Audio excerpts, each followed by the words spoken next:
All right, guys, welcome to a new week. We are going to be covering what I should have finished last week on, but I had to fast forward over because of doctor's visits and stuff. And, hopefully that's going to work its way out of my system here soon. So we're going to be covering, one of my favorite writers. I don't want to say my favorite, although I honestly probably, if someone came up to me and said, hey, right now, gun to your head, who's your favorite author? It's probably going to be Fitzgerald.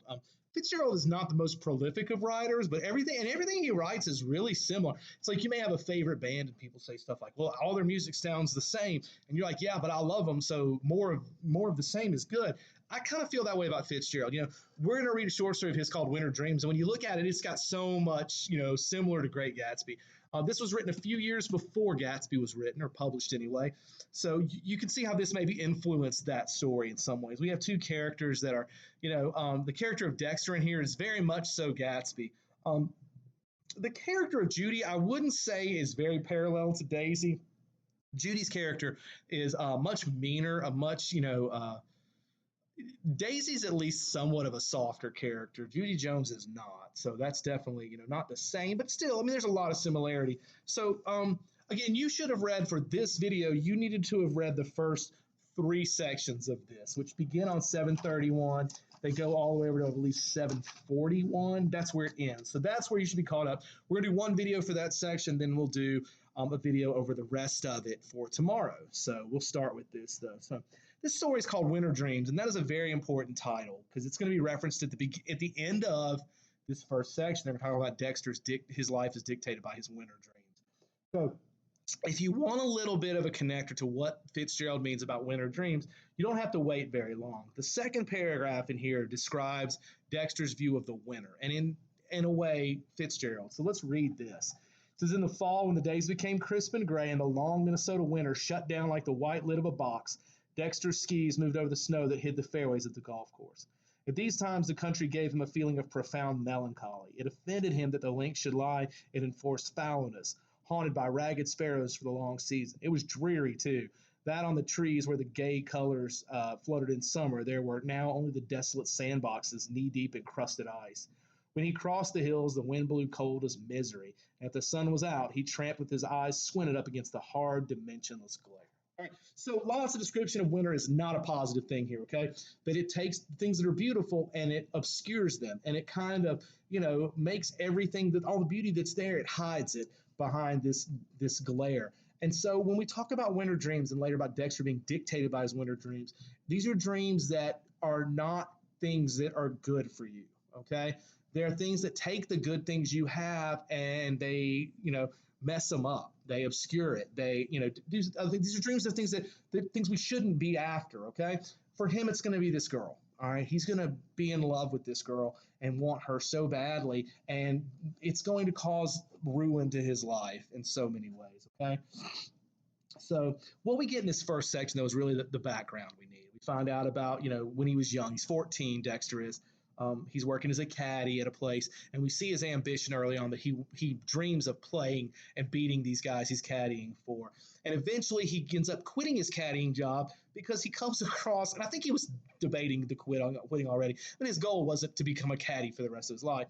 So obviously, but he sees this 11-year-old girl, and it's a really uncomfortable scene. Any kind of description of an 11-year-old physically is always a little bit off-putting for those of us who are hyper aware of this kind of thing.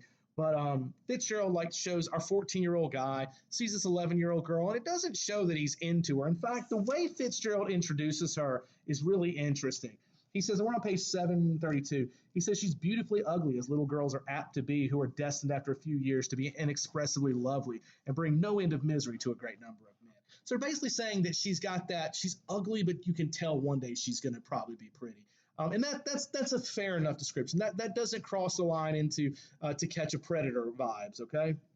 So, but our introduction to this girl is quite disturbing. She is Fitzgerald loves to revolve around her smile and how her smile doesn't necessarily mean happiness or joy, that there's a sort of negativity attached to her smile. And you know exactly what I'm talking about when I say that. We have seen people who have a smile that doesn't mean positive, okay? So, but then This girl Judy Jones, when she's 11, and her nurse get away from our main character a little bit, and Judy like takes out a club and starts slamming it into the ground, tries to hit the nurse with it. I mean, we see right away that this girl is crazy. And of course, maybe she's just a spoiled 11-year-old, right? Well, section 2, we're going to see her a little bit later, and we're going to see nothing has changed. All right, but the caddy, the guy who's in charge of caddies at this point, tries to get Dexter to caddy for them, and he's like, I think I'll quit instead. And he leaves. And then you get the last line of section 1, which is really awesome. Dexter was unconsciously dictated to by his winter dreams. And of course, in other words, this guy is always after things that are just not good for him. It doesn't mean they're necessarily bad. It just means for his situation, these aren't good for him. And section 2 begins right away with an example of that. But instead of staying close to home or going to out, I think it's to go out west. Let's see. So let me read it. It says, now, of course, the quality of the seasonability of these winter dreams varied, but the stuff of them remained. They persuaded Dexter several years later to pass up the business course at the state university. His father, prospering now, would have paid his way for the precarious advantage of attending an older and more famous university in the East, where he was bothered by his scanty funds. So he has an option to go to a university. His dad's going to pay for it, but he chooses instead to go to a fancier college because of the name. And there, again, it's because he wants so bad, not just to be wealthy, but to be accepted into that world, that he's mortgaging his future to do it. It could be a dangerous thing. Now, we're going to see that it works out for him. But again, you can't help but see Gatsby in some of this, okay?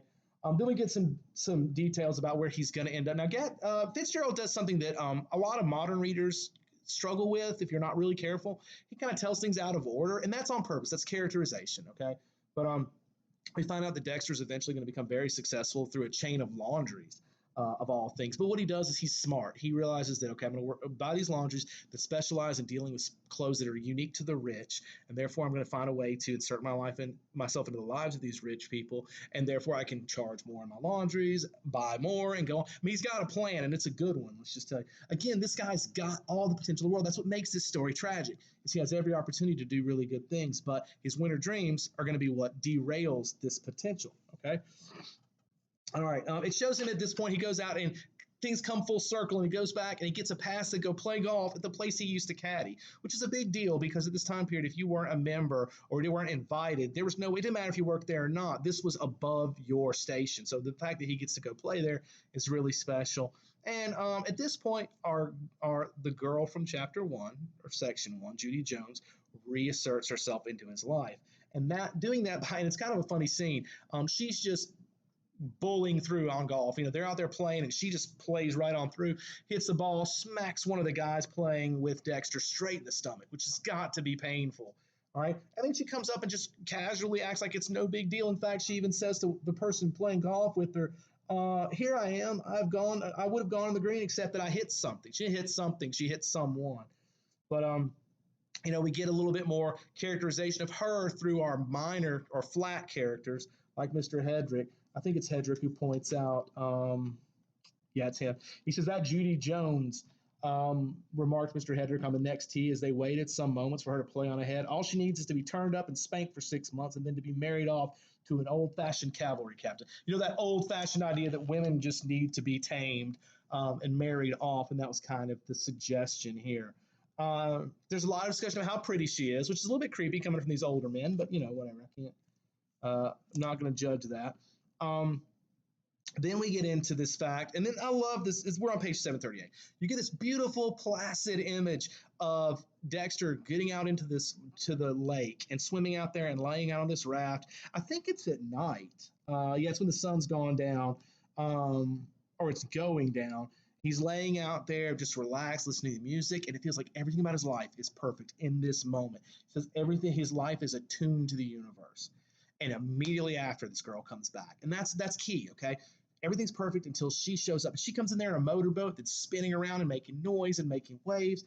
And, completely altering this man's life in that moment, but going to alter it in the future, too. So this is a really powerful image of his peace and his, very calm and life going in one direction. And then she comes in and completely wrecks it and sends it in another one.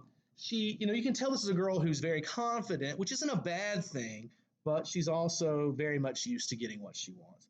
She talks Dexter into driving the boat so she can, get on a surfboard behind it and play around the lake. She even invites him to dinner. And really, again, a really cool line here at the end of 2. It says, for the second time, her casual whim gave a new direction to his life. So remember, the first time, her behavior caused him to give up his job as a caddy and actually moved him in a positive direction as he goes away to school and, he does all of those things. But now her coming back into his life is going to send it in a negative direction. And we see that beginning in the short chapter 3 that will close what we're doing today. So chapter 3 is purely about the dinner where Dexter shows up to eat with her. It's not quite what he expected. We get this background on page 740 of how, very Gatsby-esque description here of him, learning the right clothing and learning the right manners to try to fit in. And, how he kind of even hides his past because he's a little bit embarrassed of his parents, very, very much so. You can see Gatsby dripping through this. And then it transitions over to the next page where he talks about where he talks about this interaction with this girl where she talks about weeping, or she talks about all the other guys she's met. She talks about how she couldn't handle being with this guy who was poor, that sort of thing. And it's kind of off-putting because we all can see the red flags, but as is the case often when we see, when you're obsessed with something, when you have a winter dream that drives you, sometimes you miss the stuff that you shouldn't miss. And he kind of, we see this image of him falling in love with her as this section closes. And we know this is going to probably end bad. You might have in the back of your mind some hope that this is going to turn out well. But let me give you a heads up. It's not going to, okay? Fitzgerald's not a happy story guy, all right? If you didn't get that from The Great Gatsby, you weren't paying attention, all right? So this closes up this section, all right? And hopefully this will be helpful and will help, guide you and help you figure out, how to get through this. You still need to read it, okay? Because obviously I very much so shrunk down a 40-minute read into an 11-minute video. But I still want you to look at it because really the beauty of Fitzgerald is his prose. That is what you really want to be careful about, okay? So hopefully this is helpful. I will put up the next video, which will be sections 4, 5, and 6 tomorrow, and that'll get us through this beautiful, beautiful short story, which has become one of my favorites. All right. Anyway, thank you guys for taking the time to listen, and I hope this was helpful.